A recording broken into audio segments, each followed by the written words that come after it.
Let's do a data analyst SQL code review. Here I have some code that somebody gave me, and what I'm going to do is a side-by-side view. That way you can see the original code and what the new code looks like. The first thing that I want to change here is on the select statement. Here we have on line 13, we have an item that's hidden after the select, so that's not really a good practice.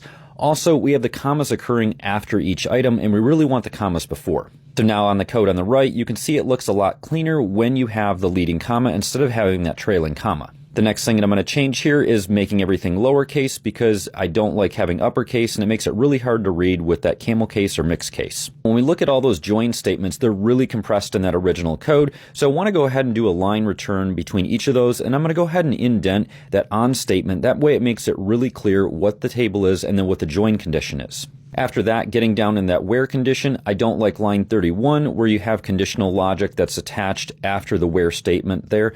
And then when we look a little bit deeper in here, we have multiple select statements going on. So let's go ahead and space those out. The issue with that select statement is we have multiple select statements going on in that where clause. So what I want to do is pull that out into a CTE. This makes it a little bit easier to QA and easier to read the code. What I could do here is I can still use the in statement and then do a select from that CTE that we created, but I actually don't want to do that because that might not necessarily be great performance. Instead, what I want to do is just make that an inner join because that's all the in statement is doing anyway. For a little bit more cleanup on all those inner join statements, I'm just going to call it a join because that's the same thing as an inner join, and writing the word inner, that's just extra characters that get in the way. That's the side-by-side difference, and yes, it makes the code a few lines longer, but I don't really care about that. What I care about is the code easy to read? And when it's easy to read, you commit fewer bugs. Now let's talk about a few other practices that I don't really care for in the code. In line 31, we're using a field name, but we're not using the table name alias, and I know that it's only using one table in the statement, but the best practice here is to always use that table alias. Next, when we look at lines 36 through 44,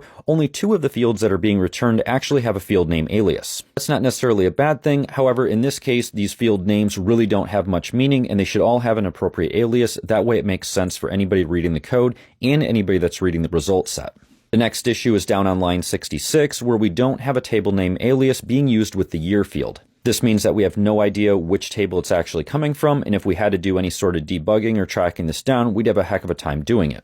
Another issue on that line is that we don't have any sort of inline comment telling us why we chose to use a year that's greater than or equal to 2021. Last comment that I'll make here is that we have 6 tables being joined together all inside of one statement, and that can be a risky move. It's perfectly acceptable to write the SQL this way. However, because there's so many table joins, you need to make sure that you're using a lot of caution and using a lot of care when you're joining tables together. The way that you want to work through this is join lines 47 to lines 49, make sure you're doing the QA, and then go ahead and join on lines 52, do the proper QA there as well, and work that through the rest of the process. What you don't want to do is just join all 6 tables together and then either not do the QA or try to do the QA all at once. There's your quick code review and code refactor.